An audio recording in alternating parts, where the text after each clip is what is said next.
So we've done our sidebar and the footer and the post loop. It's time now to do the header, and it should eventually look like this. And I always like to remind you that this is not the best designed template, so the header might not look that pretty, but we just need to focus on the functionality. So for this lecture we'll see how to add this search form and the site title, and for the navigation it's a long enough topic to have its own section. So let's go back to our template, and in our folder let's open header.php. And before starting I just want to let you know that I've installed Font Awesome using npm. So npm install and this command here, and I added --save to be saved in the package.json, and also I loaded the fonts in our bundle SAS file, and that's in these 3 lines. It's worth pointing that if you would like to add some third-party library like Font Awesome, it's the best practice to bundle them in your CSS file. You might think maybe it's easier to add a CDN link or something, but if you read the theme requirements on Theme Forest, they mention that you shouldn't use CDNs, and any third-party library you include, it should be bundled in your files. So that's why I included them in the SAS file, and when we compile our SAS, they are bundled in our final CSS file. So anyways, let's go to our header, and now let's create our main header. So I'm going to use a header tag with a role of banner, and I'm going to give it a class to add a margin, u-margin -bottom 40.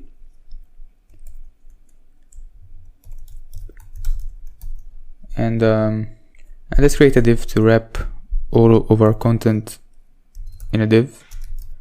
So let's add a div with an ID content that will open after the header, and then close it just before the footer. So here, so we'll have header and then the div with ID content and then the footer. Let's now add some classes that I styled for the header. So we have div class c-header, and then we have a div with a class of o-container and u-flex, and these are usually the classes for flexbox, align justify, and align middle. And you can check these classes in the SAS files. And then we have a div for the logo with a class c-header _ logo. And then in the theme options section we'll learn how to get the logo from the user as an image, but for now let's add the site title. So an anchor link with the class c-header _ blog name, and then href open PHP, and then echo the home URL, and this is the URL of your website. Let's close PHP, and then inside the anchor tag we'll open another PHP tag and display the using the blog info function. We will show the site name. So these are template tags that display information about your website. So let's close the PHP tag and then close the anchor tag. And if you are paying attention, you will notice that we forgot something important here. Need to escape URL for the link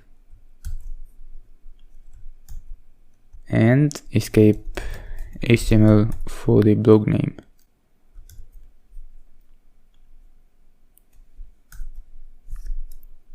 So let's see how that looks like.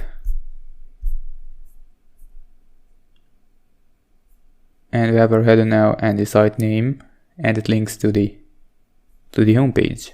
Let's now add the search form. So after the logo class, we'll open a PHP tag and use a template tag called getSearchForm. And it takes in a boolean whether to echo the HTML of the form or just return it. So we need to echo, so I'm just gonna give it true and close, and let's see what this looks like. And it's a search form, as you can see. And WordPress automatically generates the HTML for this one, but you can create your own markup, and you will see how in a moment. So let's type just anything, and this will take you to a link with an S parameter here in the URL. So for these functions that WordPress generate HTML for, you can add some lines of code in your theme to make WordPress use HTML5 syntax for HTML that it generates, like this search form. So to do that, we have to type something in functions.php. And let's add a new file in the lib folder. And let's call it theme-support.php. And let's include this file in the functions.php, theme-support. So here we have to create a function. Let's open PHP tags.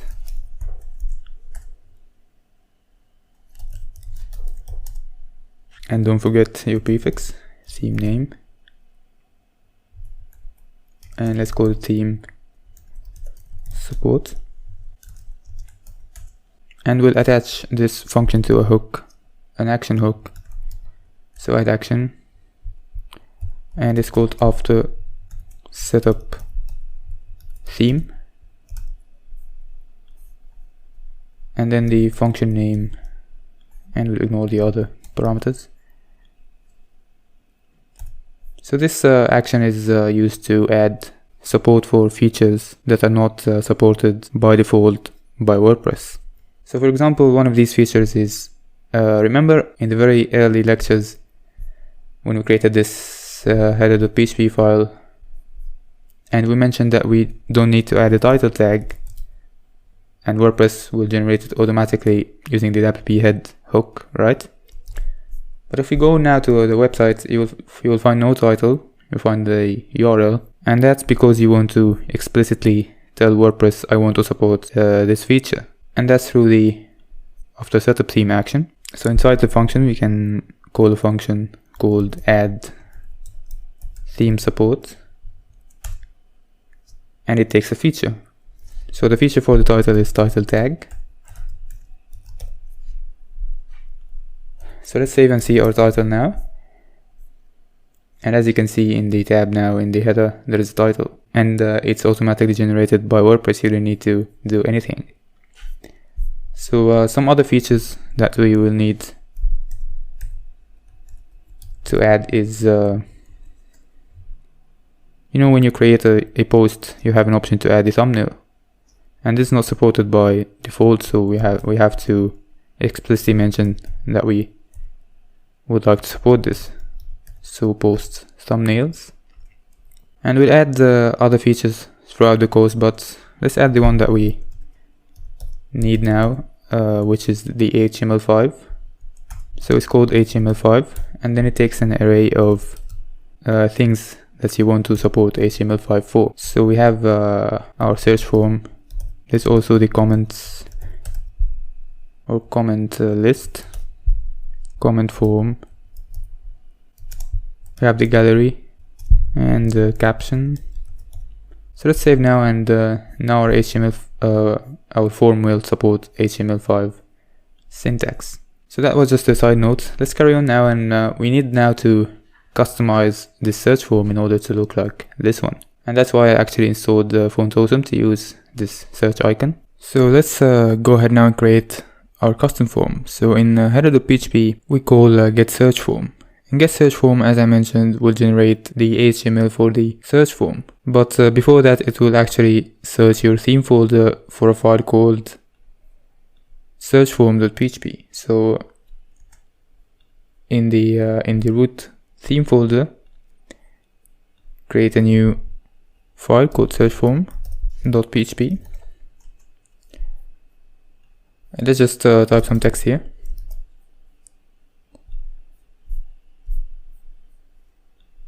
And now let's refresh, and now we have our file loaded. So now in the search form file, we can create our own form with our own markup. So let's do that.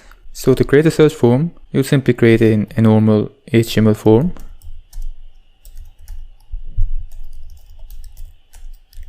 And this form will submit a GET request. So the method is GET, and the action will be your home URL. So let's open a PHP tag and echo escape URL and home URL and the root path. And let's remove the extra arguments, we don't need these.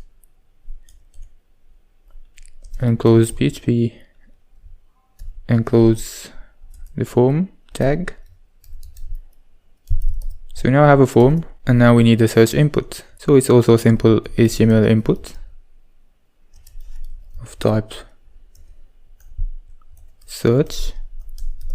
And this is important, the name should be S, because this is what WordPress uses in order to filter your posts with this parameter. So let's close the input, and then we can have a button to submit. So it should have a type submit.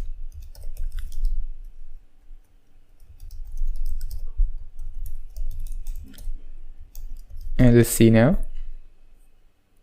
So we now have a search input and a button, and it takes you to the URL, home URL, with the S parameter. So WordPress now will know that if you request a URL with an S parameter, that you are in search page, and it will display the search page template and filter the posts against the search query. So that's actually all you need in order to create a search form. Anything else you add is just to add extra functionality to the form. So one minor improvement we can do is add a placeholder. So now we don't have an empty input here, but it would also be nice to have here, instead of the placeholder, the value of the current query if we are in a search page. So to do that, we can add a value, and in our PHP tags, we call a function called getSearchQuery.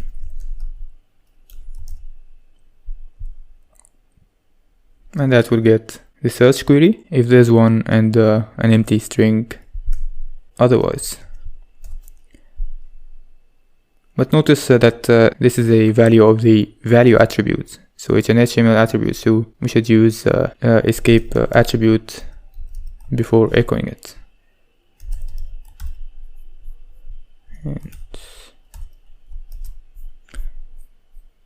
And now we'll have the value that we typed. Let's type another one, and it's still there. So for me, the reason I wanted to create a custom search form is to add my CSS classes and to add the icon.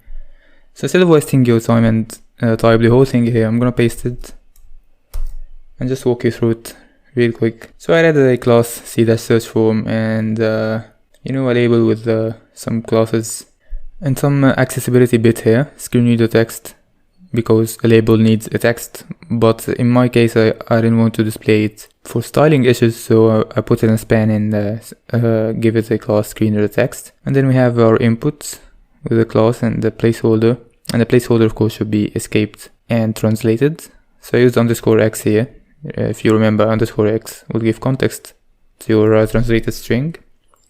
And then I have my button and my icon here, the I tag. And then, because also for accessibility a button should have a text, so I added a span with a screen reader text class, and inside of it the text for the button. So you can take a look at this form, and if you have any questions, let me know. I just thought it would be a waste of time to type all of it on screen. So in the next lecture we'll discuss how to create the navigation and mega menus and pretty much everything you will need to know about navigation in WordPress. So see you in the next section.